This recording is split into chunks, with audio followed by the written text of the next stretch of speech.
Another day in the war, another escalation in the war. आज Israel ने एक और ऐसी लाइन क्रॉस करी जो इस पूरे वॉर में अभी तक क्रॉस नहीं हुई थी। Day 28 of the war, Israeli air force ने ईरान के 2 न्यूक्लियर फैसिलिटीज पे डायरेक्ट स्ट्राइक करी। पहला अराक का हेवी वाटर रिएक्टर और दूसरा अर्दकान का yellow cake power plant. This is Iran only yellow cake production facility. These are not military bases. ये ईरान के न्यूक्लियर प्रोग्राम की स्पाइन है। आईडीएफ ने पहले फारसी में इवैक्यूएशन वार्निंग जारी करी ट्विटर पे, एक्स पे, और उसके बाद बॉम्बिंग स्टार्ट करी। ईरान का कहना है कि कोई कैजुअलिटी नहीं हुई और कोई रेडियो एक्टिव लीक नहीं हुआ, which was lucky because it had happened before. There were warnings just a few days ago after the Bushehr nuclear plant was hit. Predictively Iran का इमीडिएट रिस्पॉन्स था कि अगर हमारे पावर प्लांट्स हिट करे गए तो हम गल्फ के सारे पावर प्लांट्स और डिसैलिनेशन प्लांट्स तबाह कर देंगे। And please remember that these nuclear power plants supposedly to be generating electricity, not nuclear bombs. तो जब इस टाइप की इंफ्रास्ट्रक्चर बॉम्ब होती है तो there is always a debate. Was it being bombed because it is destroying electricity for the people, or was it being bombed because you are trying to prevent them from creating nuclear weapons? This debate is always there, and that is why it is such a dangerous shadow game which both of these sides are playing. और सोचिए, एक तरफ Trump is saying that talks are going very well. On the other hand, Israel nuclear reactors को bomb कर रहा है, और तीसरी तरफ ईरान कह रहा है कि अगर और कोई एस्केलेशन हुई तो गल्फ में 3 करोड़ लोगों को पानी बंद कर दिया जाएगा। That is what they mean when they say desalination plants will be targeted. कोई एक झूठ बोल रहा है या सब लोग झूठ बोल रहे हैं? We don't know that. That is the shadow narrative that is building up in the fog of war. Let this land and understand what it means. मैं आपको बहुत ब्रीफली एक्सप्लेन करूंगा कि ये न्यूक्लियर पावर प्लांट्स के पीछे इतनी important कहानी क्या है। तो समझिए, ये दोनों की दोनों न्यूक्लियर फैसिलिटीज कहाँ हैं और क्यों इंपॉर्टेंट है। न्यूक्लियर बॉम्ब बनाने के 2 तरीके हैं। इसराइल ने आज दोनों पे अटैक किया। पहला तरीका है यूरेनियम के through. The entire thing is like a chain. सबसे पहला स्टेप है यूरेनियम की mining.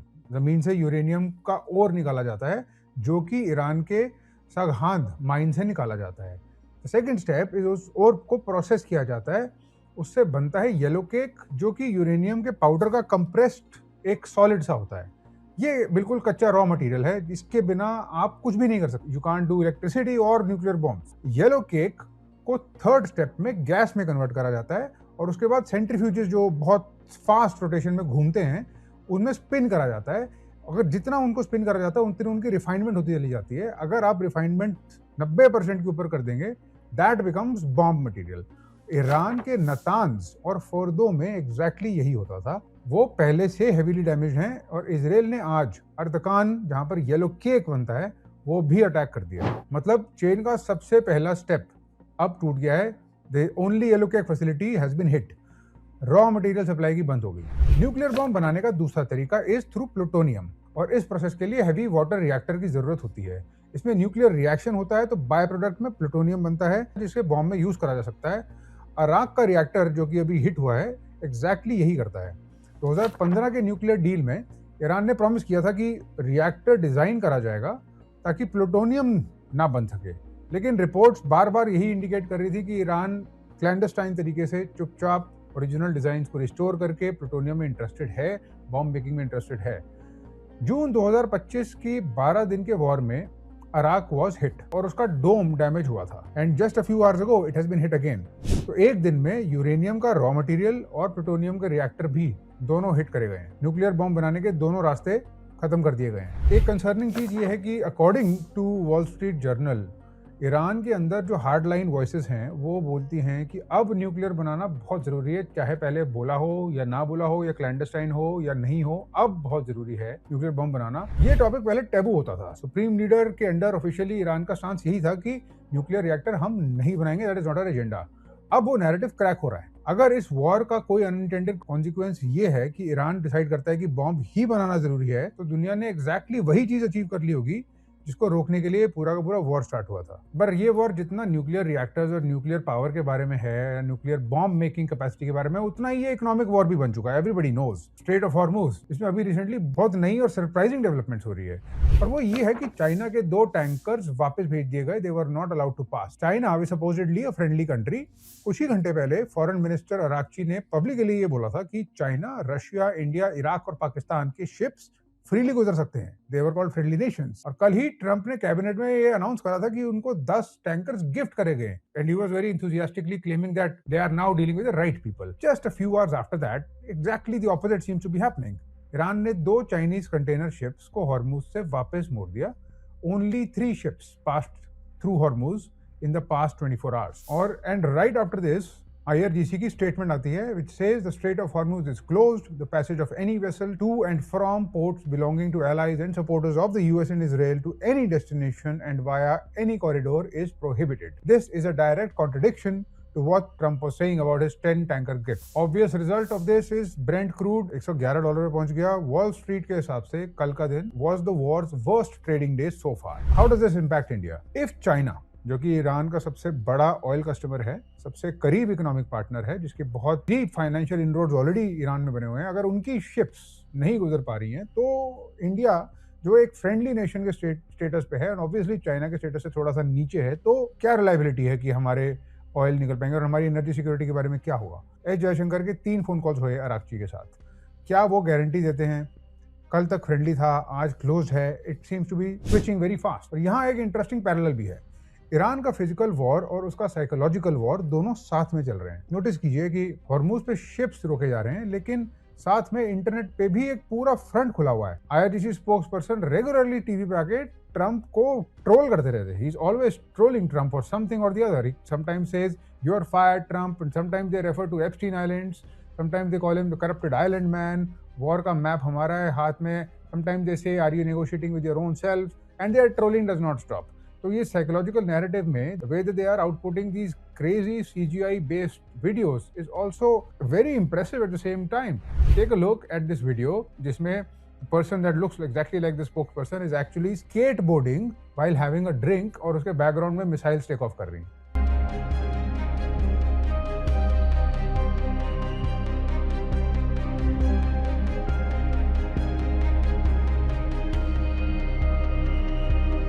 But coming back to more serious matters, Araghchi ने एक्स पे ये भी बोला कि यूएस सोल्जर्स जीसीसी के मिलिट्री बेसिस से भाग के होटल्स में छुपे हुए हैं और गल्फ के होटल से रिक्वेस्ट की जा रही है कि अमेरिकन मिलिट्री की बुकिंग ना की जाए और सिविलियंस को रेकमेंड करा जा रहा है. And these are official warnings that are going out from the Iranian side that stay away from American personnel because अब जहां पर भी वो हैं, we will attack those places and it's not safe around them. That also is psychological warfare. Narrative और psychological warfare के अंदर बार बार Iranian side ये क्लेम करती है कि अमेरिका अपने लॉसेस एक्यूरेटली रिपोर्ट नहीं कर रहा है और अमेरिका की गवर्नमेंट अमेरिका के लोगों से झूठ बोल रही है. कुछ ही घंटे पहले ट्रंप ने ट्रूथ सोशल में कहा, I am pausing energy plant destruction for 10 days to Monday April 6. तो मतलब उनकी 2 दिन की डेडलाइन अब 10 दिन तक जा चुकी है. And talks are going very well और सो ही क्लेम्स. इससे पहले ट्रंप की ईरान को डेडलाइन थी कि हॉर्मुज खोलो नहीं तो पावर प्लांट्स पे अटैक होगा. उससे कुछ फर्क पड़ा नहीं. The Iranian side responded with just defiance. वो डेडलाइन कल एक्सपायर होनी थी. ट्रंप ने एक्सटेंड कर दी 6 अप्रैल तक. United Nations human rights experts ने कहा कि पावर प्लांट्स को थ्रेटन करना एक अपने आप में वॉर क्राइम है. ईरान की तरफ से अरागची ने भी रिस्पांस यही किया. We do not want a ceasefire. हम चाहते हैं वॉर हमारे टर्म्स पे खत्म हो, ऐसा खत्म हो कि दोबारा ना स्टार्ट हो. In fact Araghchi has given a speech very recently में उन्होंने बहुत वोकली इजराइल और यूएसए को न्यूक्लियर बुलीज बोल के, वॉर क्रिमिनल्स बोल के काफी लताड़ा है. पर इजरायली और अमेरिकन साइड के बीच में शायद इट अपीयर्स कि कुछ दरार आनी स्टार्ट हो गई है. There appears to be a falling out between Vice President JD Vance and Netanyahu. Reportedly एक फोन कॉल पे बहुत बहसबाजी हुई और ये कहा गया कि आपकी तरफ से जो इंटेलिजेंस थी और आपकी ओवर कॉन्फिडेंस जो थी कि रिजीम चेंज हो जाएगा, उसकी वजह से हम इसमें फंसे हुए हैं. It is worth remembering that Iran specifically wanted JD Vance to take part in negotiations. Why? It had rejected Witkoff and Kushner because Witkoff and Kushner were the people who had been negotiating while the attack had started around 28 days ago. JD Vance is somebody जिसको consider करा जाता है who is against the war. He seems to be skeptical of the war. And now he is the same person that is telling Netanyahu कि आपने हमको oversell कर दिया ये plan. ये असल में वैसा हुआ ही नहीं जैसा आपने कहा था. Confusion के ऊपर confusion तो हो ही रही है, but it's worth noting what all is happening. Marco Rubio ने कहा कि no ground troops are needed. But simultaneously, wall Street journal के मुताबिक ट्रंप 10,000 और ग्राउंड ट्रूप्स डिप्लॉय करने का सोच रहे हैं. 82nd एयरबोर्न पहले से ही डिप्लॉय हो चुकी है. This is a paratrooper special forces division जिनका काम ही ये है कि ग्राउंड पे जाके ऑक्यूपाइड टेरिटरी. मरीन्स खर्ग आइलैंड की तरफ सेल कर रहे हैं और हर ऑफिशियल स्टेटमेंट अपने ही 24 घंटे पहले की स्टेटमेंट को कॉन्ट्रडिक्ट करती चली जा रही है और ईरान इस कॉन्ट्रडिक्शन का पूरा फायदा उठाता चला जा रहा है. थोड़ा सा मिडिल ईस्ट से जूम आउट करते हैं और देखते हैं और क्या हो रहा है. And interestingly there are other players. Of course Russia का एक हिडन हैंड अपेरेंटली अनवील हो गया है। ब्रिटेन के डिफेंस चीफ ने यूके इंटेलिजेंस साइट करते हुए बोला कि रशिया ने ईरान को वॉर से पहले इंटेलिजेंस और ट्रेनिंग दी थी। The words he used were the hidden hand of Putin. European union के टॉप डिप्लोमेट्स ने सीधा कनेक्शन ड्रॉ, अगर अमेरिका चाहता है ये वॉर रुके तो रशिया पे प्रेशर डालना ही होगा। अगर ये सच है and Russia actually wants the war to continue, which would make complete sense, another party that wants the war to continue और even to increase in intensity is Saudi Arabia. Saudi crown prince MBS Mohammed bin Salman ने American forces को King Fahd airbase use करने की permission दे दी है। He has been lobbying Trump to increase the assault and the intensity of the assault for a while. Even before the assault, he was in favor of this. Saudi FM ने कहा हमारी patience की हद है, अगर कोई सोचता है कि गल्फ कंट्री जवाब नहीं देंगी तो वो गलत सोच रहे हैं। अभी तक सऊदी अरेबिया इस वॉर में ऑफिशियली इनगल्फ नहीं हुआ है, but indications are that if they do get involved, it is another level of escalation, and that level of escalation might not be able to de-escalate with talks at all. I will keep sharing with you these updates, and I will keep sharing with you the analysis of this war in very simple as I can put it. तीन चीजों को देखना है हमको for the next few hours and for the next few days. एक, Iran का counter proposal क्या आता है? It is expected in the few hours. अगर ये रियलिस्टिक है, maybe there will be a de-escalation.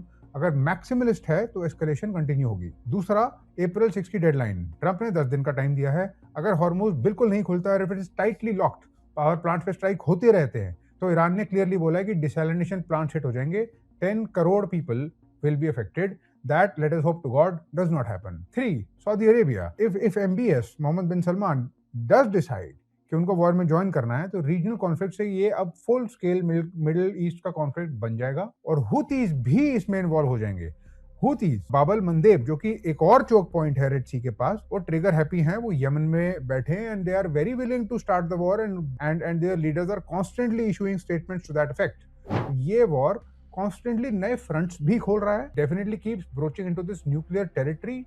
There are these shadow hands that are playing, Chinese ships are being turned back, Saudi is close to war, Russia seems to be aiding the war, America seems to be confused or at least angry with Israel. Israel seems to be happy, bombing everything in Iran that it feels is worth bombing, and the entire thing is just seemingly escalating while there is conversation about talks. This is geopolitics for you, ladies and gentlemen, in simple words. I'll keep sharing my analysis with you, and if you liked this one, do not forget to like, leave a comment for me, tell me what you think, and do subscribe to the channel.